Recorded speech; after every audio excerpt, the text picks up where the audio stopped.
Why does restaurant food tend to taste better than the food that we cook and or eat at home? In a way, it's kind of become an industry kept secret because nobody really wants to say it, but let's be real. Two things matter to a restaurant: speed and quality. As a result, kitchens all over the world have developed cheat codes in their cooking game to elevate taste, texture, speed, efficiency, and these are hacks that normal people would never know about without years of cooking experience. So today I'm going to be giving away all of the top secrets that I know, And some of my favorite Austrian restaurants will show you how they utilize these secrets. Now, why do restaurants' meats taste so good? One thing that will help you is a short cure. Whenever you season something and cook it, the salt is really only on the exterior of it. But if you season it ahead of time, it allows the salt to penetrate into the flesh, draw out some moisture, and add a little bit of salt to the interior of the protein. This also works with vegetables. I'm gonna show you a simple one. You take any protein that you normally would cook. This works really well with chicken. These are bone-in, skin-on chicken thighs. All you need to do, put them down on a tray, season them generously, maybe a little more than you would with salt. You can also add pepper, you can also add spices, but I would recommend just sticking to salt. Then let them sit on a wire rack, completely exposed in your fridge overnight, and then the next day, cook them however you like. You wanna grill them, you wanna roast them, you wanna sear them, do that, and you'll notice you might just get the crispiest skin and most flavorful chicken you've ever cooked.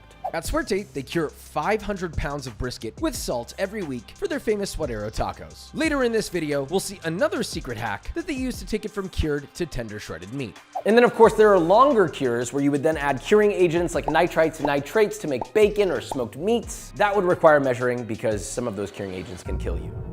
Isn't that nice? Big problem, your flavors don't pop like restaurants do. It starts with two very basic things. The number one thing is always season your food to the maximum with salt. This is a non-negotiable. Any restaurant that undersalts anything, that shit is not gonna go beyond the pass if it's a good restaurant. But the real secret here is once you've seasoned your food properly, the biggest thing that restaurants do to make their flavors pop is utilize acid. Lime juice, lemon juice, vinegar. I think a perfect example is with something simple like a vegetable. These shishito peppers are being lightly grilled, a little bit of char, cooked through. And at this point, you would season it with salt, maybe a little bit of spices like togarashi. But here's the kicker, a little bit of acid. We've got lime juice that we're adding to these. You could do lemon juice, you can do a little bit of vinegar. It seems so insignificant, like it's not gonna do anything. This is gonna go from basic salted vegetables to all of a sudden it's like, oh, that's nice. I get a little pop of tartness. I wanna go back for another bite. In a restaurant, this is a very common thing to do. Anytime that there's like a vegetable side, it's usually gonna be dressed with salt, olive oil, lemon juice, or some form of acid to add some level of dynamic quality. That's exactly what Este in Austin, Texas does with their ceviche. They dress their pompano or snapper with salt and fresh lime juice. They also add some other things like a splash of ice water for balance, carrot pico de gallo, more salt and more lime. Then it's plated nicely with avocado, cilantro, and chili oil. But the key differentiator is the acid.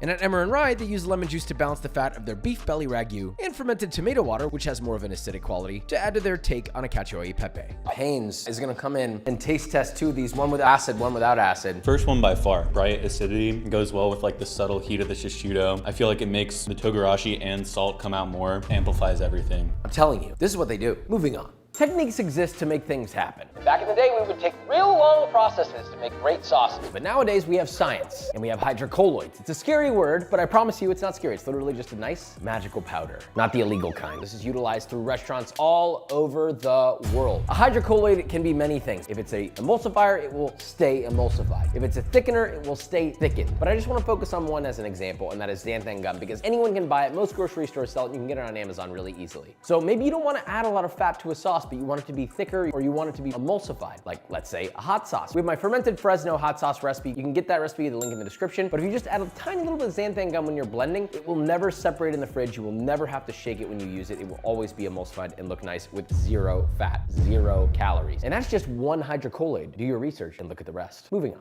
Why do raw fruits and vegetables for some reason somehow taste better at like a nice restaurant? Sure, you can pickle it, but the problem is that usually requires heat and it also requires time. What if you need it quickly? What if you want a different kind of flavor that you can't really achieve through pickling? That's where compression comes in. You take a pickling liquid and you combine that with a vegetable or fruit. In this case, I have a cucumber sliced, and then I add it to a vacuum sealer, vacuum seal it, and that's it. Instantaneously, we have pickled cucumbers. But it can be pickled with anything. They'll retain a much better crunch, and they get a cool looking translucent look. They do something similar with the squash at Emmer and Rye. It gets quotation mark pickled overnight by utilizing the vacuum sealer with vinegar, sugar, and aromatics. And it is the act of compression that really helps cut the richness of the smoked lamb pig's head carnitas. And at este, they also use compression, but for something totally different. Instead of pickling, they use it to ferment chilies in a vacuum sealer for their fermented hot sauce. Then the bag just puffs up when it's ready to be used, and the chilies are blended with sugar, garlic, and white vinegar, strained a few times, and then served with fresh shucked oysters, mignonette, and a dark salsa. What about sweet fruits like pineapple, strawberries, or in this case, watermelon? What if it's not perfectly in season or you maybe want it to be sweeter? You can literally compress the pineapple, watermelon, whatever with its own fruit juice to give it more of its own additional flavor. Big brain thoughts. Unripe fruit, compress it with its own juice or compress it with a simple syrup, and it's gonna taste like the greatest bite of fruit you've ever had. How do restaurants make everything taste exactly the same every time? Some would say this doesn't apply to everyone. I think it actually is the most helpful tool you can have. This will work every time because you're gonna use exact measurements every time you cook anything. This is useful in restaurants because it standardizes recipes. This is how you can rotate in different line cooks, different chefs, and the recipes still taste the same. It's not just a recipe, it's an exact recipe down to the gram.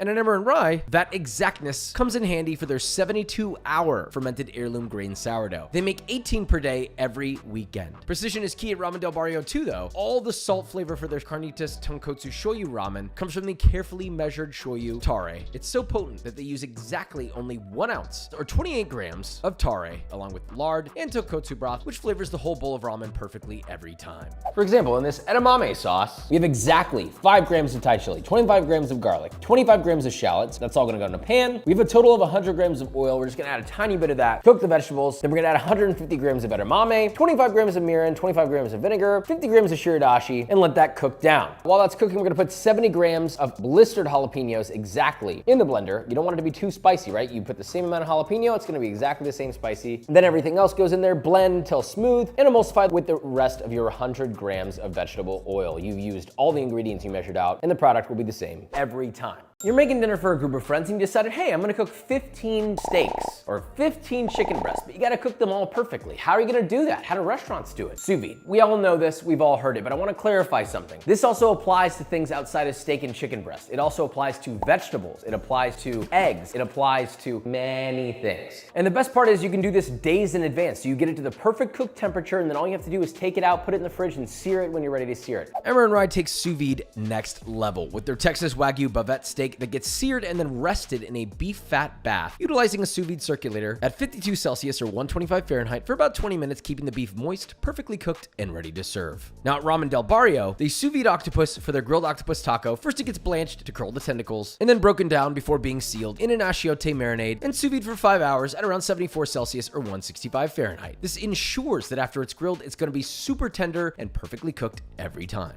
Sous vide has a special place in my heart in the world of par cooking. How do restaurants cook fried food so fast? But at home, it takes a long time and it's not as crispy. The answer is par frying. Especially when it comes to big things that need to be fried like fried chicken, where it can take sometimes 15 minutes to fry like a whole chicken leg or chicken quarter. It's very basic. It can be any type of breading you want. Korean style, in this case we have a panko 3-tier breading system. You're gonna bread your chicken or whatever it is that you're breading, and then you're gonna drop it in much lower temperature oil than usual, around 300 to 320 degrees Fahrenheit. And you're just gonna slowly let that cook just until the internals are cooked through and it starts to form a crust. You take it out, you drain it, and you can pop this in the fridge. You can leave this in the fridge for up to 4 days. And then when it comes time to actually serve and cook for people, all you gotta do is take that same oil, clean it. This time you're gonna heat it up to 350 or 375 Fahrenheit, depending on what kind of heat you need. And you're gonna drop it in again. You can do it straight from the fridge. That's totally fine until it is golden brown and hot throughout, because guess what? It's already fully cooked on the inside. You just gotta get it crispy and brown on the outside, which only takes 1 to 3 minutes maximum. You just saved yourself a buttload of time. And by the way, that second fry is gonna make it way crispier. I haven't even picked this up and you can hear it.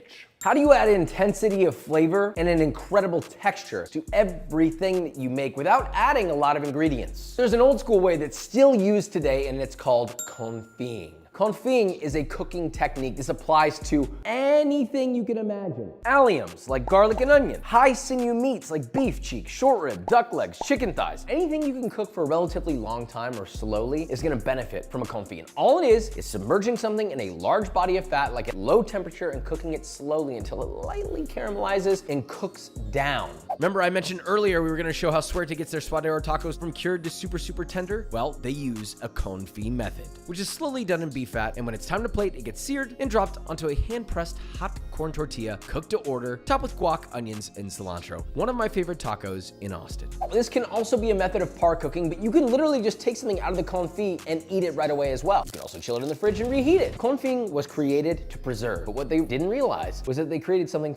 delicious. Restaurants use this as a par cooking method, but they also use it to pull out a ton of flavor. When you cook something in a volume of fat, you're just slowly caramelizing the whole outside, or slowly creating a 360-degree Maillard reaction on your proteins or caramelization on your vegetables. And I have two examples for you. Use any fat you like. It can be vegetable oil or it could be beef fat. It could be duck fat. Here we have some melted duck fat, which we're lowering in some garlic, setting that on low heat and just letting that barely cook until it's softened and caramelized like this. Now on the other hand, something bigger like beef short rib, you can cook in tallow, maybe add some aromatics to it if you want, like garlic or black peppercorns or thyme. Lower in your short ribs, and you can cook that in a very low oven around 275 to 300 degrees Fahrenheit, or even on the stovetop at a low heat until it's incredibly tender, which will take probably an hour or two. But when you remove it, you'll have the most beautiful rib that honestly eaten straight up would be delectable. Or you can chill it and sear it the next day. That's hot. Moving on. You want consistency and speed in the things that you cook. They're always good and they come out very quickly. Or you want to grill something, but it's way too big, like a really thick carrot or a really thick piece of meat, and it would be burnt before it was cooked. What do? That's where par cooking comes in. Like at Emery, where they par cook thick cooked squash before service to help with the quick plating of their roasted squash with piri piri, pepperonata, sunflower seeds, and guajillo chile.